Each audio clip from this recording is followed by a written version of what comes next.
aliotuloga, tunamuomba chonde tutachanga hata pesa. Huyu mganga wao aliotuletea sisi ambao wanatufelisha kila kukicha. Wachezaji wetu baada ya kupiga mpira mbele wanarudisha mpira nyuma. Kwa kweli hatuwezi kutoboa kwa mtindo huu. Ndugu zangu, waandishi wa habari sikufichi, sio afichi nyinyi ndugu zanguni.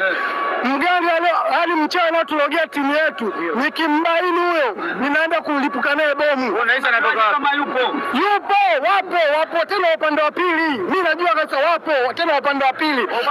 Nakwambia wapo kwa sababu upande wa pili wana mtu wao ambao wanamtumia kutuzofisha sisi, lakini na imani ya kwamba haya mama wanayofanyia kwa kweli inauma sana. Hapa nyumbani kwa Mkapa inakuwa hivi kwa kweli.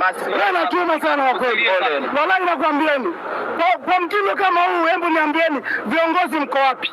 Viongozi angalieni makosa wachezaji wanatufelisha. Nani wanaowaroga wachezaji hao mpaka wanarudisha mpira nyuma, tunaenda kufungwa sisi wenyewe. Unashinda kubutoa mpira ende mbele huko, unakuja kuleta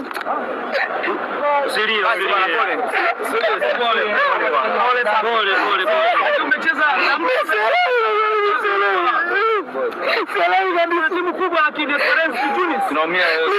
tunaumia sana sisi kama washabiki. Sisi ndio tunaingia uwanjani, sisi ndio tunapambana kwa ajili ya timu yetu ikae vizuri, lakini kwa nini?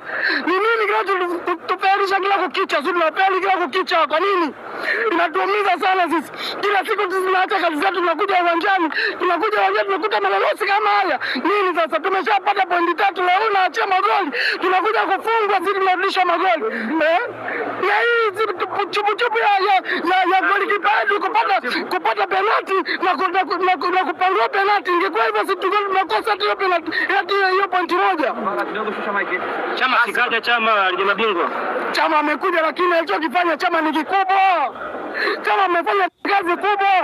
Yaani kule nyuma tu ndio Kanta ametufelisha. Ina maana wale kupata goli la kwanza wale ndio chanzo cha kupata goli la pili.